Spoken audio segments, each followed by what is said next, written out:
Krishna, the Supreme Personality of Godhead, a summary study of Srila Vyasadev's Srimad Bhagavatam 10th Canto, by His Divine Grace A.C. Bhaktivedanta Swami Prabhupada, founder Acharya of the International Society for Krishna Consciousness.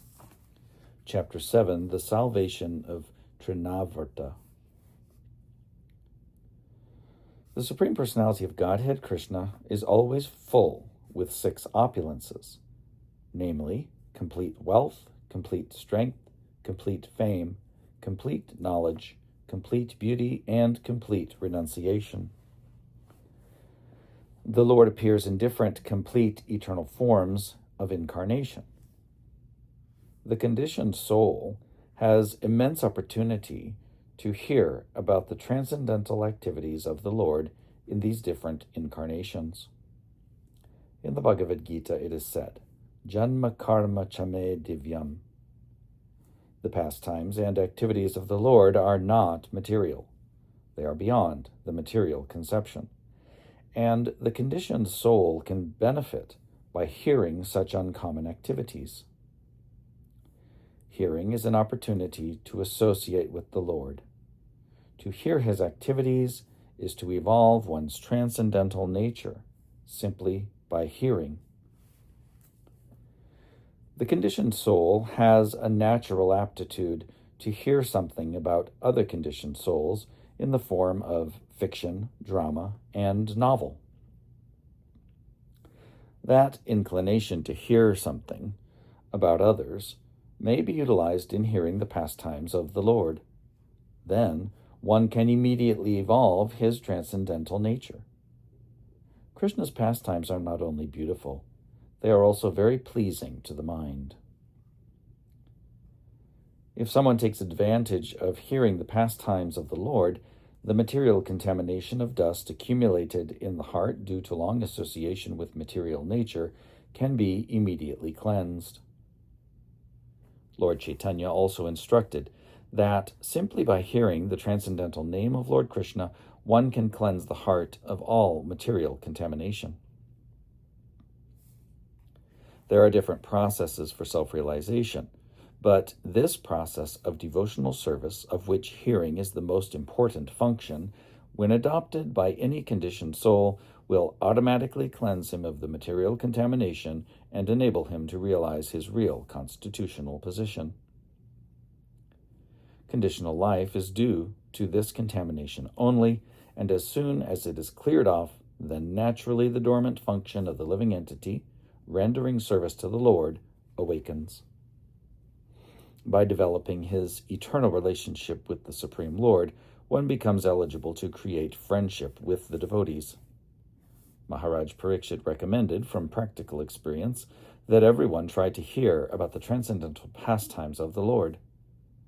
This Krishna treatise is meant for that purpose, and the reader may take advantage of it to attain the ultimate goal of human life. The Lord, out of his causeless mercy, descends to this material world and displays his activities just like an ordinary man. Unfortunately, the impersonalists, or the atheistic class of men, consider Krishna to be an ordinary man like themselves, and so they deride him. This is condemned in the Bhagavad Gita by the Lord himself when he says, Ava jananti mang mudha. The mudhas, or rascals, take Krishna to be an ordinary man or a slightly more powerful man out of their great misfortune. They cannot accept him as the Supreme Personality of Godhead. Sometimes such unfortunate persons misrepresent themselves as incarnations of Krishna, without referring to the authorized scriptures. When Krishna grew up a little more, he began to turn himself backside up. He did not merely lie down on his back. And another function was observed by Yashoda and Nanda Maharaj, Krishna's first birthday. They arranged for Krishna's birthday ceremony, which is still observed by all followers of the Vedic principles. Krishna's birthday ceremony is observed in India by all Hindus, irrespective of different sectarian views. all the cowherd men and women were invited to participate in the jubilant celebration. A nice band played, and the assembled people enjoyed it. All the learned Brahmins were invited, and they chanted Vedic hymns for the good fortune of Krishna. During the chanting of the Vedic hymns and playing of the bands, Krishna was bathed by Mother Yashoda. This bathing ceremony is technically called Abhishek, and even today this is observed in all the temples of Vrindavan on Janmashtami Day, or the birthday anniversary of Lord Krishna. On this occasion, Mother Yashoda arranged to distribute a large quantity of grain, and first-class cows decorated with golden ornaments were made ready to be given in charity to the learned, respectable Brahmins. Yashoda took her bath and dressed herself nicely, and, taking child Krishna duly dressed and bathed on her lap, she sat down to hear the Vedic hymns chanted by the Brahmins. While Mother Yashoda was listening to the chanting of the Vedic hymns, the child appeared to be falling asleep, and therefore she very silently laid him down on the bed. Being engaged in receiving all the friends, relatives, and residents of Vrindavan on that holy occasion, she forgot to feed the child milk. He was crying, being hungry, but Mother Yashoda could not hear him cry because of the various noises.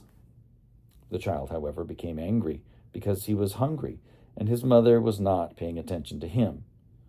So he lifted his legs and began to kick his lotus feet, just like an ordinary child. Baby Krishna had been placed underneath a hand-driven cart, and while he was kicking his legs, he accidentally touched the wheel of the cart, and it collapsed. Various kinds of utensils and dishes, made of brass and other metals, had been piled up in the handcart, and they all fell down with a great noise. The wheel of the cart separated from the axle, and the spokes of the wheel were all broken and scattered hither and thither. Mother Yashoda and all the gopis, as well as Maharaj Nanda and the cowherd men, were astonished as to how the cart could have collapsed by itself. All the men and women who were assembled for the holy function crowded around and began to suggest how the cart might have collapsed. No one could ascertain the cause, but some small children who were entrusted to play with baby Krishna informed the crowd that it was due to Krishna's striking his feet against the wheel. They assured the crowd that they had seen how it happened with their own eyes, and they strongly asserted the point. Some were listening to the statement of the small children, but others said, quote, "How can you believe the statements of these children?" unquote.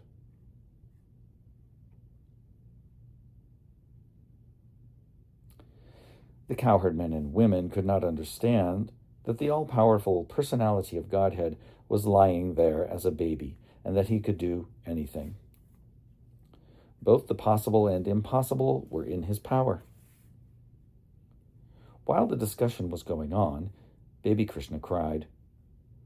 Without remonstration, Mother Yashoda picked the child up on her lap and called the learned Brahmins to chant holy Vedic hymns to counteract the evil spirits. At the same time, she allowed the baby to suck her breast. If a child sucks the mother's breast nicely, it is to be understood that he is out of all danger. After this, all the stronger cowherd men put the broken cart in order, and all the scattered things were set up nicely as before. The Brahmins thereafter offered oblations to the sacrificial fire with yogurt, butter, kusha grass, and water. They worshipped the Supreme Personality of Godhead for the good fortune of the child. And there is a plate.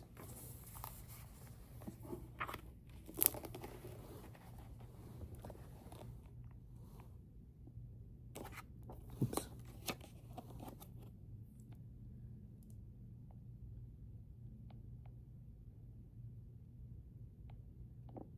So I'll read the caption. When baby Krishna kicked his feet and upended the cart, Mother Yashoda, Nanda Maharaj, and many elder gopis rushed to the scene, astonished to see what had happened, and overjoyed that the infant was uninjured.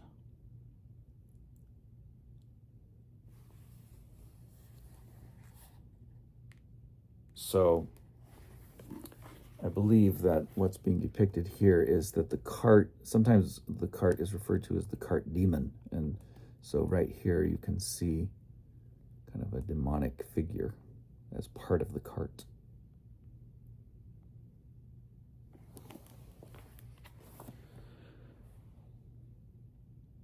The Brahmins who were present at that time were all qualified because they were not envious.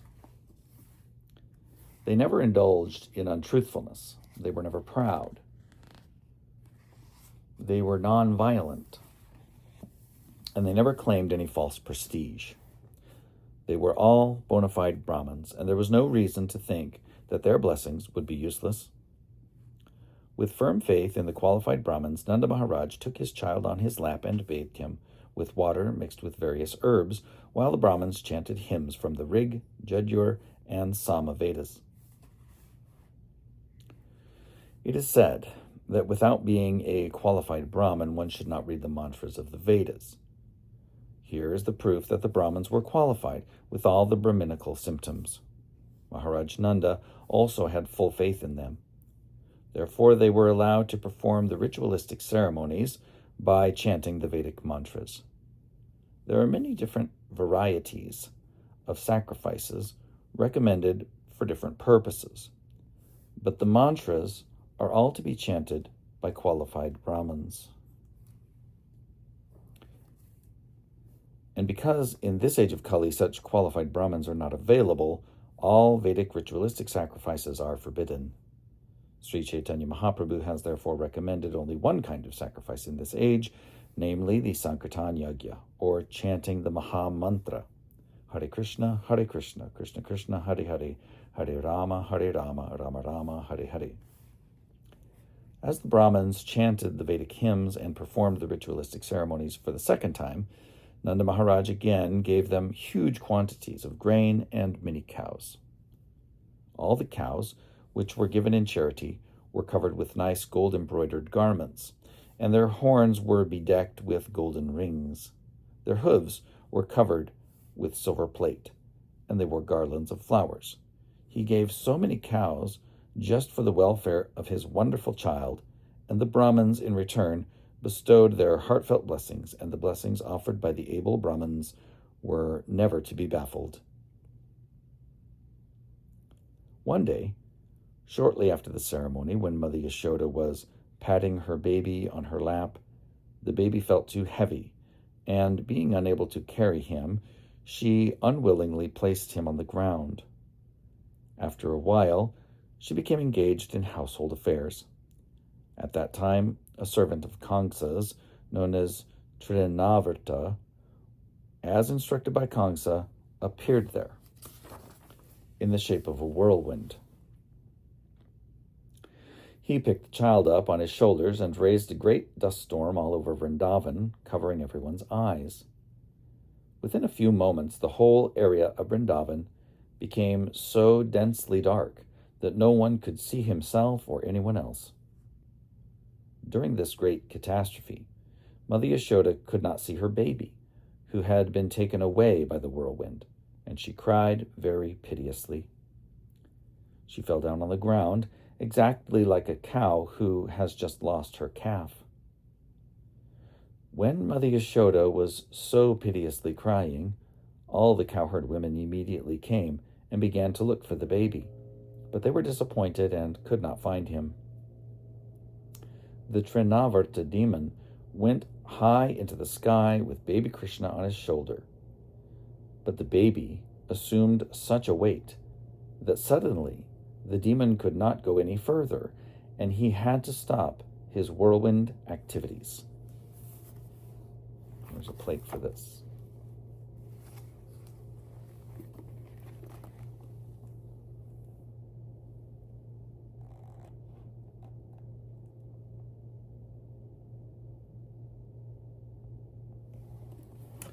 The caption says, "The whirlwind demon went high into the sky with baby Krishna on his shoulder, but the baby assumed such a great weight that the demon could suddenly go no further and had to stop his whirlwind activities." Baby Krishna made himself heavy and began to weigh down the demon, catching hold of his neck. Trinavarta felt the baby to be as heavy as a big mountain, and he tried to get out of his clutches, but he was unable to do so, and his eyes popped out from their sockets. Crying very fiercely, he fell down to the ground of Vrindavan and died. The demon fell exactly like Tripurasura, who was pierced by the arrow of Lord Shiva. Trinavarta hit a stone slab and his limbs were smashed. His body became visible to all the inhabitants of Vrindavan. When the gopis saw the demon killed and child Krishna very happily playing on his body, they immediately picked Krishna up with great affection.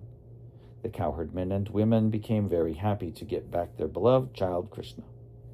At that time, they began to talk about how wonderful it was that the demon had taken away the child to devour him, but could not do so.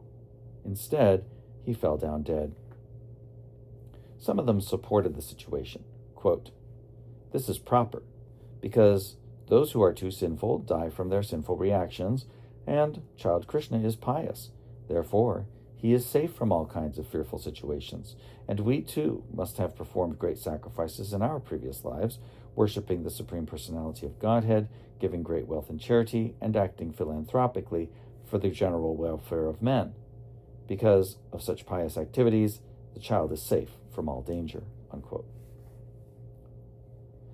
The gopis assembled there spoke among themselves. Quote, "What sort of austerities and penances we must have undergone in our previous lives. We must have worshipped the Supreme Personality of Godhead, offered different kinds of sacrifices, made charities, and performed many welfare activities for the public, such as growing banyan trees and excavating wells.